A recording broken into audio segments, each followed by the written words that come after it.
ನಮಸ್ಕಾರ. ಸ್ಮಾರ್ಟ್ ಟಿವಿಯ ಡಿಜಿಟಲ್ ಕಂಟೆಂಟ್ಗೆ ಸ್ವಾಗತ. ನಾನು ರಂಗನಾಥ್.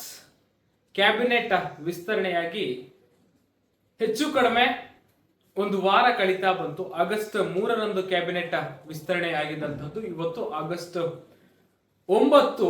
ಇನ್ನು ಕೂಡ ನೂತನ ಸಚಿವರುಗಳಿಗೆ ಖಾತೆ ಹಂಚಿಕೆ ಆಗಿಲ್ಲ.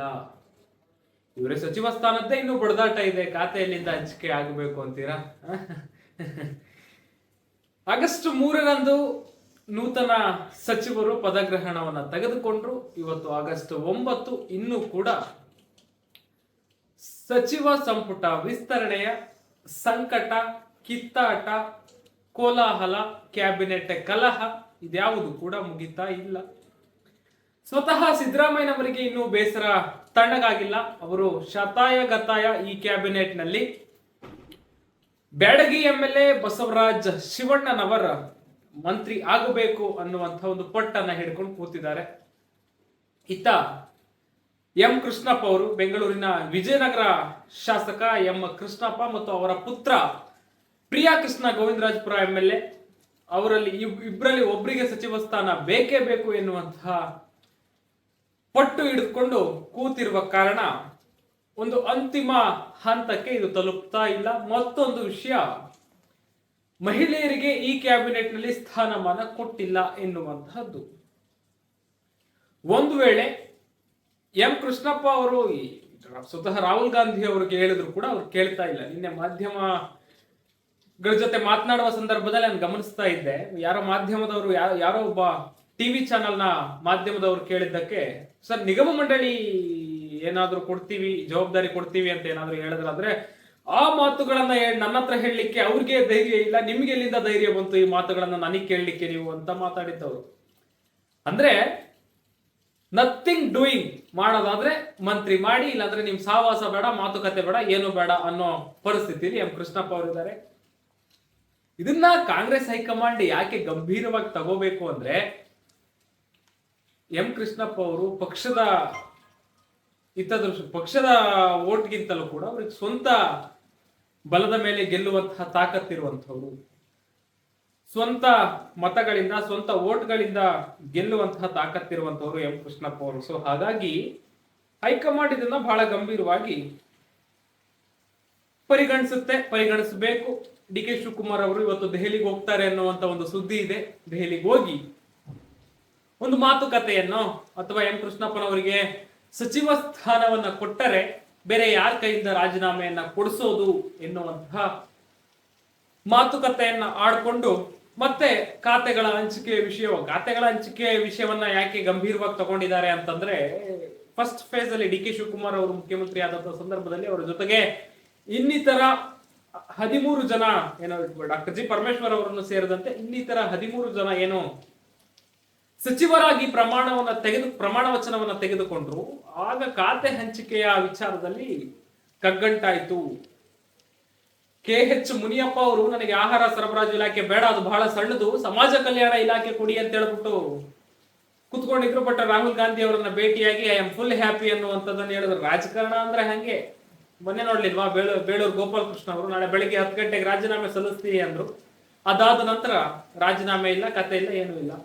ಇಲ್ಲಿ ಅಧಿಕಾರದ ಮುಂದೆ, ಅಧಿಕಾರದ ಆಸೆಯ ಮುಂದೆ ಕೊಟ್ಟ ಮಾತು, ಇಟ್ಟ ಹೆಜ್ಜೆ ಯಾವುದಕ್ಕೂ ಬೆಲೆ ಇರಲ್ಲ. ಸೊ ಹಾಗಾಗಿ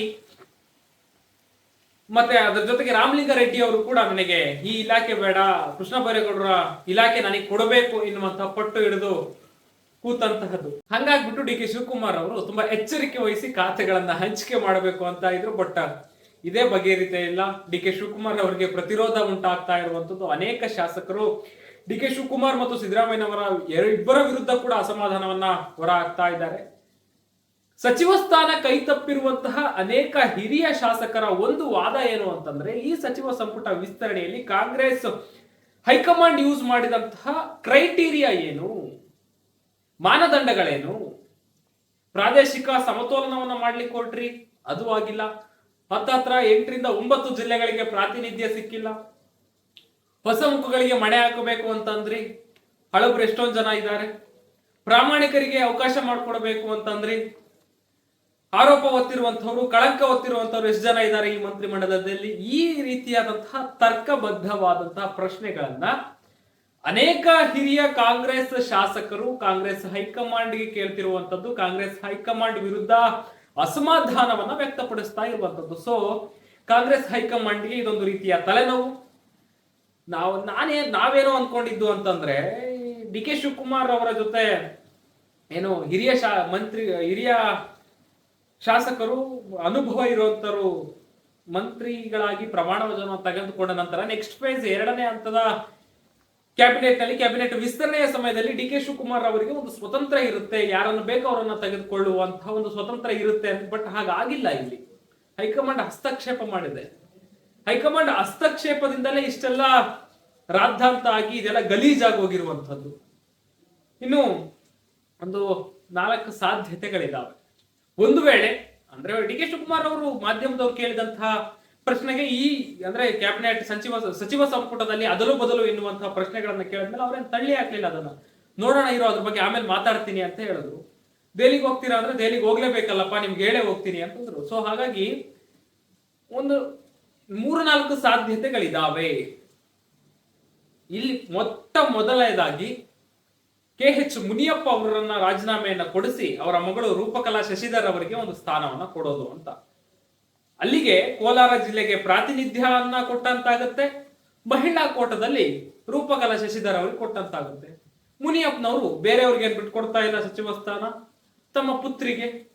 ಬಟ್ ಆದ್ರೆ ಮುನಿಯಪ್ಪನವರು ರಾಜೀನಾಮೆ ಕೊಡ್ಲಿಕ್ಕೆ ತಯಾರಿಲ್ಲ.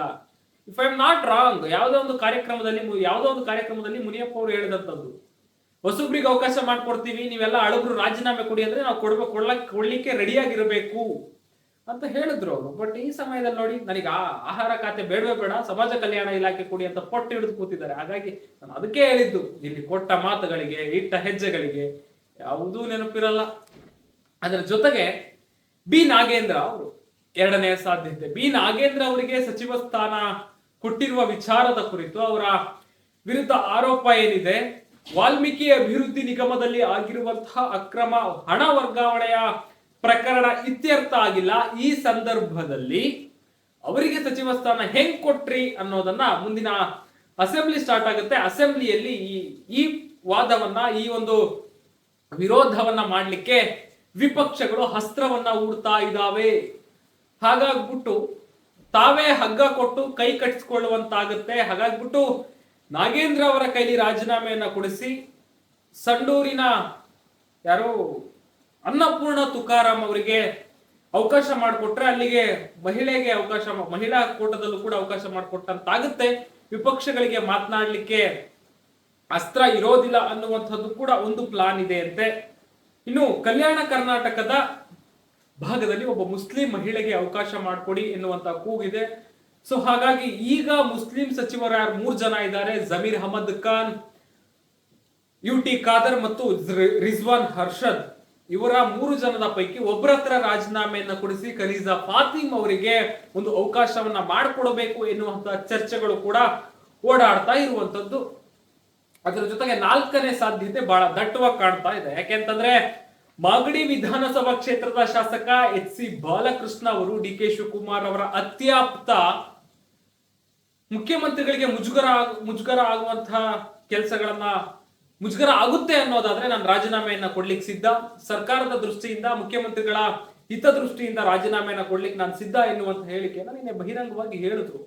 ಅರ್ಥಾತ್ ಎಂ ಕೃಷ್ಣಪ್ಪರವರಿಗೆ ಸಚಿವ ಸ್ಥಾನವನ್ನ ಕೊಡಿಸಲಿಕ್ಕೆ, ಅವರ ಬಂಡಾಯವನ್ನ ಶಮನ ಮಾಡ್ಲಿಕ್ಕೆ, ಅವರ ವಿರೋಧವನ್ನ ತಣ್ಣಗ್ ಮಾಡ್ಲಿಕ್ಕೆ ನಾನು ರಾಜೀನಾಮೆ ಕೊಡ್ಲಿಕ್ಕೆ ಸಿದ್ಧ ಇದ್ದೀನಪ್ಪ. ಸರ್ಕಾರದ ಹಿತದೃಷ್ಟಿಯಿಂದ, ಮುಖ್ಯಮಂತ್ರಿಗಳ ಹಿತದೃಷ್ಟಿಯಿಂದ ನಾನು ಬಿಟ್ಕೊಡ್ಲಿಕ್ಕೆ ತಯಾರಿದ್ದೀನಪ್ಪ. ಇವತ್ತು ತ್ಯಾಗ ಮಾಡಿದ್ರೆ ಮುಂದೆ ಒಂದಿನ ಪ್ರತಿಫಲ ಸಿಗುತ್ತೆ ಅಂತಾರೆ ಅವರು. ಸೇಮ್ ಡಿ ಕೆ ಶಿವಕುಮಾರ್ ಅವ್ರ ತರ ಫಿಲಾಸಫಿಕಲ್ ಮಾತು.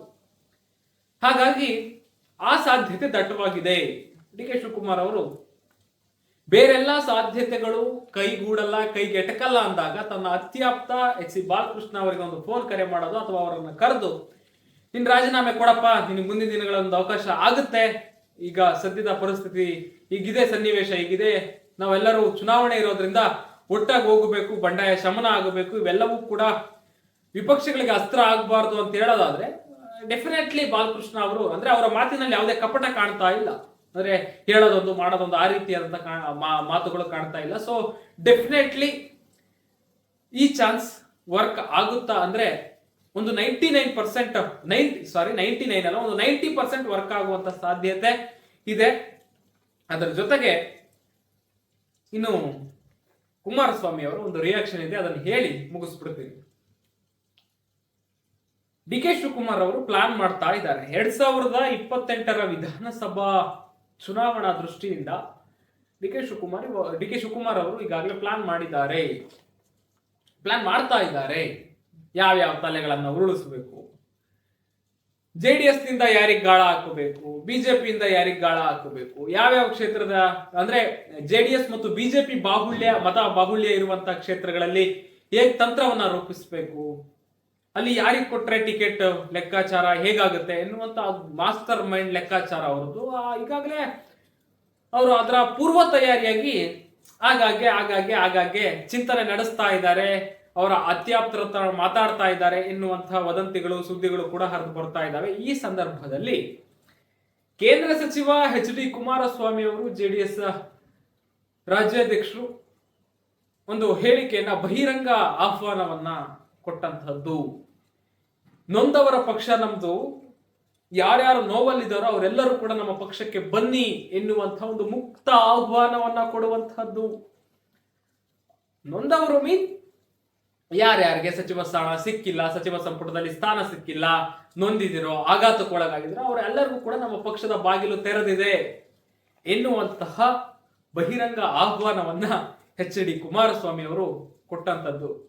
ಬಹುಶಃ ಈಗ ಕಾಂಗ್ರೆಸ್ನ ಶಾಸಕರೇನೋ ಪಕ್ಷಾಂತರ ಮಾಡೋ ಕಾಣ್ತಾ ಇಲ್ಲ. ಈ ಸಂಖ್ಯೆ 136, 138 ಏನಿದೆಯಲ್ಲ ಅಟ್ ಪ್ರೆಸೆಂಟ್ ಕಾಂಗ್ರೆಸ್ನ MLA ಗಳ ಸಂಖ್ಯೆ, ಈ ಸಂಖ್ಯೆ 118, 120 ಇದ್ರೆ ಒಂದ್ ವೇಳೆ ಅಳ್ಳಾಡ್ಸ್ಬಿಟ್ಟಿರೋರು.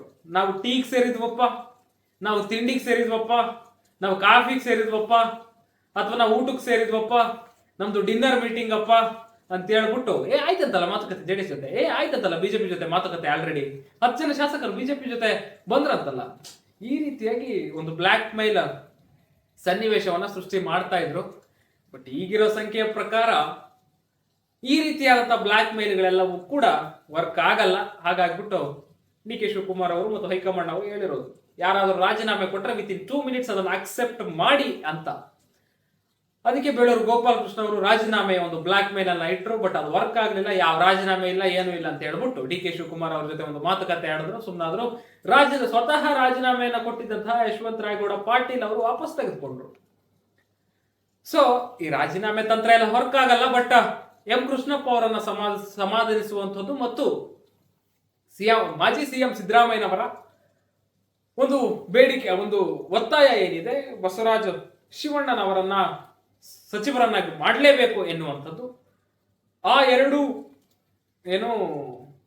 ಬೇಡಿಕೆಗಳ ಈಡೇರಿಕೆಗೋಸ್ಕರ ಸಿಎಂ ಓಡಾಡ್ತಾ ಇದ್ದಾರೆ.